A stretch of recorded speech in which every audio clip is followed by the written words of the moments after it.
Lorsqu'on m'a dit carte blanche, pour moi, il y a deux choses qui me sont venues. Un nouvel espace de liberté, de création, et une forte contrainte, qui est celle des murs, qui ne constitue pas mon espace favori, on va dire, mon espace de confort.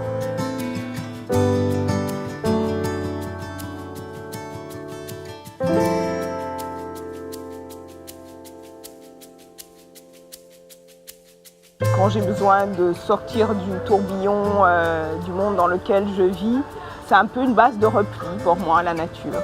Et c'est aussi ce qui m'inspire dans mon art. Je crois que ce n'est pas par hasard que j'ai choisi aussi le land art plutôt que la peinture. C'est parce que je pense avoir un rapport particulier, parfois un peu fusionnel avec cette nature. Je m'y sens très bien en tout cas.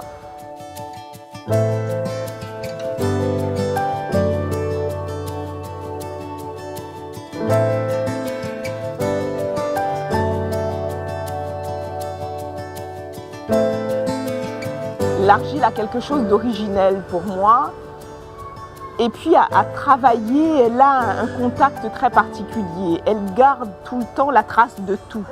Donc je trouve que c'est aussi, à la fois esthétiquement, mais aussi artistiquement, c'est un élément qui pour moi traduit l'empreinte de quelque chose, la trace de quelque chose.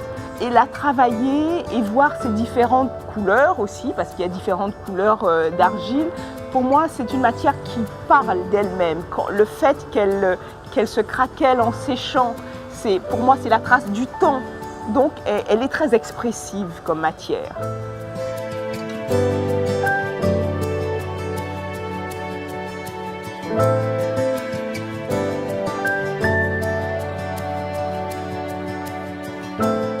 L'empreinte, c'est la trace du passage de l'homme. Je le suis à la trace.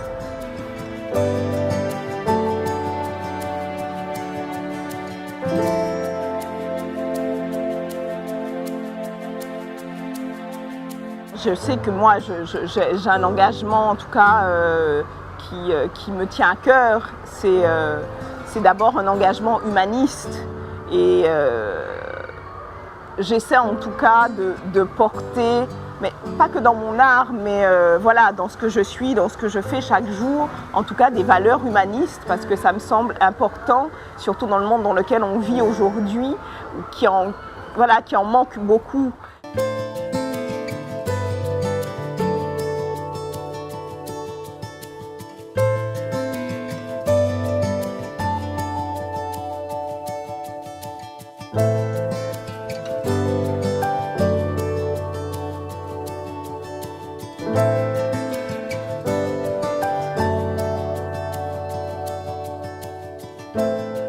L'homme est un élément de la nature au même titre que les animaux, au même titre que les végétaux. Et oui, on fait partie de cette nature. Je pense qu'on l'oublie.